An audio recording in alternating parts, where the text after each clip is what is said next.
Let's explore the various ways to visualize objects in JavaScript.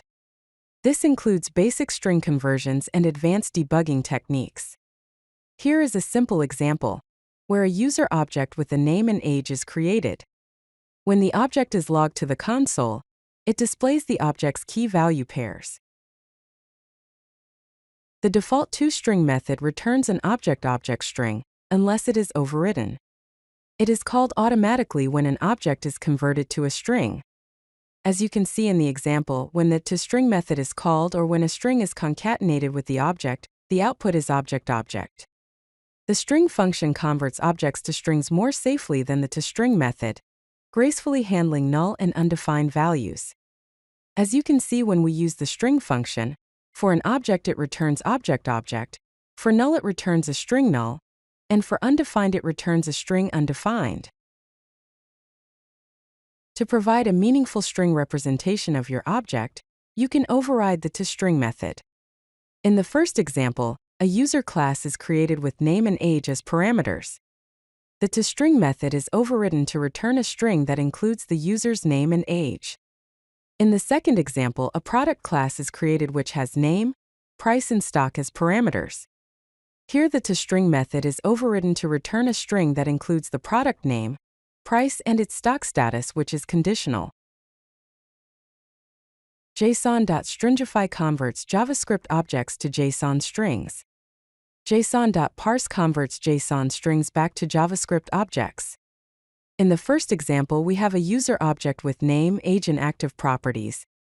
JSON.stringify converts this to a JSON string. JSON.parse parses it back into a JavaScript object. We can control the JSON output format using replacer and space parameters. The space parameter adds indentation for better readability. In the second example, data object is converted to a formatted JSON string with 2 space indentation using a space parameter of 2.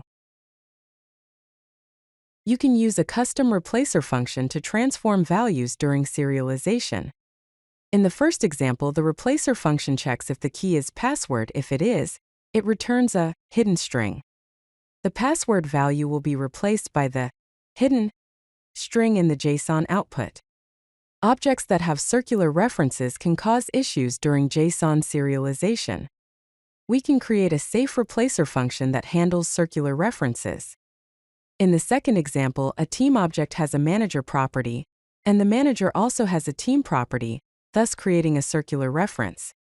The safe replacer function keeps track of objects that have been processed and returns a circular string for objects that have a circular reference. This prevents the error that occurs while serializing the object. The console object provides several methods for object visualization.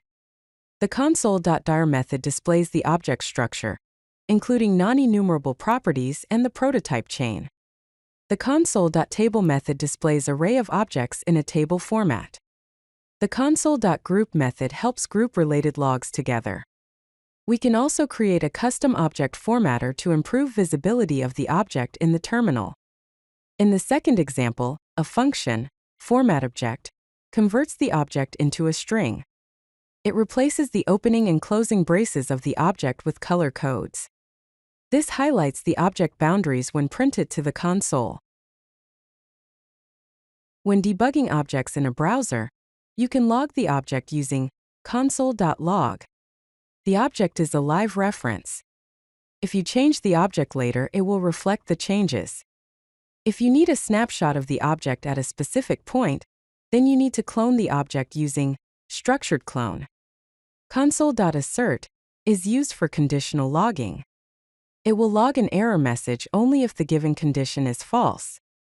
There are some tips and tricks to debugging objects. You can use console.dir to see the object properties in a hierarchical view. Console.table works great for array of objects. In the console, you can right-click an object and select Store as Global Variable to store the object in a global variable. To copy an object to clipboard, use Copy Object. Set conditional breakpoints with expression evaluation to debug effectively. Use the underscore symbol to reference the last evaluated expression. Here are some best practices to keep in mind. Use custom toString methods for meaningful object representation.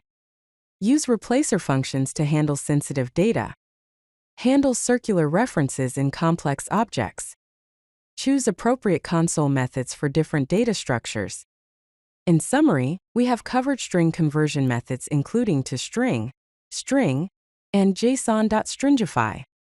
We also looked at debugging tools like console.dir, console.table, and browser developer tools. We also saw that performance considerations are important, like using appropriate serialization depth and caching. Clear object representation improves code maintainability, which is an added benefit of using these methods. If you like this video, hit that like button and don't forget to subscribe. Visit codelucky.com for more such useful content.